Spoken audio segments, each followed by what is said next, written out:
Bonjour à tous, ravi de vous retrouver dans ce nouveau journal. Bienvenue sur France 24. C'est donc une nouvelle fois Donald Trump qui s'impose à l'issue de la primaire du New Hampshire.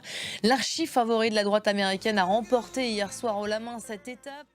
Voilà pour ces dernières réactions. On va donc décrypter maintenant l'issue de ce deuxième rendez-vous. Bonjour Armel Charrier. Ce n'est que la deuxième étape, finalement, dans ce processus de désignation.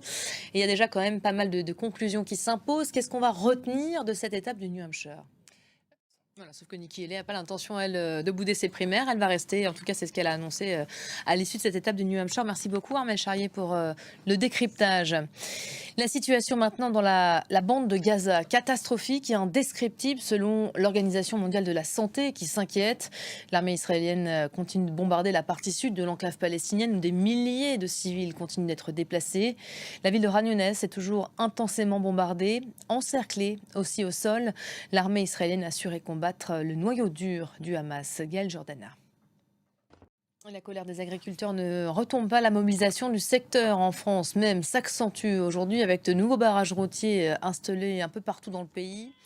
Voilà, ce mouvement qui dépasse largement nos frontières, c'est toute une partie des campagnes européennes qui s'insurgent aujourd'hui contre les normes imposées par l'Union européenne. C'est en Allemagne qu'est né ce mouvement. Il y a un mois maintenant, les exploitants protestent là-bas contre la suppression d'avantages fiscaux sur le diesel agricole notamment. C'est la fin de ce journal. Merci à vous de l'avoir suivi. Restez à nos côtés. D'autres infos tout de suite sur nos antennes, également sur notre site internet www.france24.com. À tout à l'heure.